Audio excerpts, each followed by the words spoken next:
बादल और राजा, दो घोड़ों की कहानी, चुनौतियों पर काबू पाने की सीख देती प्रेरणादायक कहानी। बादल अरबी नस्ल का एक शानदार घोड़ा था। वह अभी 1 साल का ही था और रोज अपने पिता राजा के साथ ट्रैक पर जाता था। राजा घोड़ों की बाधा दौड़ का चैंपियन था और कई सालों से वह अपने मालिक को सर्वश्रेष्ठ घुड़सवार का खिताब दिला रहा था। बादल भी राजा की तरह बनना चाहता था, लेकिन इतनी ऊंची ऊंची और कठिन बाधाओं को देखकर उसका मन छोटा हो जाता और वह सोचने लगता कि वह कभी अपने पिता की तरह नहीं बन पाएगा। एक दिन जब राजा ने बादल को ट्रैक के किनारे उदास खड़े देखा तो बोला, क्या हुआ बेटा, तुम इस तरह उदास क्यों खड़े हो? कुछ नहीं पिताजी, आज मैंने आपकी तरह उस पहली बाधा को कूदने का प्रयास किया, लेकिन मैं मुंह के बल गिर पड़ा। मैं कभी आपकी तरह काबिल नहीं बन पाऊंगा। राजा बादल की बात समझ गया। अगले दिन सुबह सुबह वह बादल को लेकर ट्रैक पर आया और एक लकड़ी की तरफ इशारा करते हुए बोला, चलो बादल, जरा उसके ऊपर से कूद कर तो दिखाओ। बादल हंसते हुए बोला, क्या पिताजी, वो तो जमीन पे पड़ा है, उसे कूदने में क्या रखा है। मैं तो उन बाधाओं को कूदना चाहता हूं जिन्हें आप कूदते हैं। मैं जैसा कहता हूं करो, राजा ने लगभग डांटते हुए कहा। अगले ही क्षण बादल लकड़ी की और दौड़ा और उसे कूद कर पार कर गया।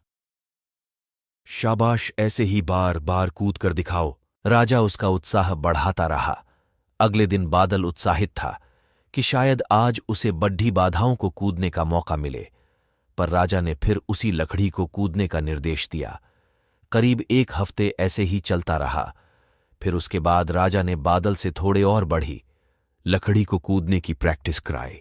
इस तरह हर हफ्ते थोड़ा थोड़ा करके बादल के कूदने की क्षमता बढ़ती गई और एक दिन वो भी आ गया जब राजा उसे ट्रैक पर ले गया। महीनों बाद आज एक बार फिर बादल उसी बाधा के सामने खड़ा था जिस पर पिछली बार वह मुंह के बल गिर पड़ा था। बादल ने दौड़ना शुरू किया। उसके टापों की आवाज साफ सुनी जा सकती थी। 1 2 3 जंप और बादल बाधा के उस पार था। आज बादल की खुशी का ठिकाना न था। आज उसे अंदर से विश्वास हो गया कि एक दिन वो भी अपने पिता की तरह चैंपियन घोड़ा बन सकता है, और इस विश्वास के बलबूते आगे चलकर बादल भी एक चैंपियन घोड़ा बना। दोस्तों, बहुत से लोग सिर्फ इसलिए गोल्स अचीव नहीं कर पाते क्योंकि वो एक बड़े चैलेंज या ऑब्स्टिकल को छोटे छोटे चैलेंजेस में डिवाइड नहीं कर पाते। इसलिए अगर आप भी अपनी लाइफ में एक चैंपियन बनना चाहते हैं, एक बड़ा लक्ष्य हासिल करना चाहते हैं, तो सिस्टमैटिकली उसे पाने के लिए आगे बढ़िए।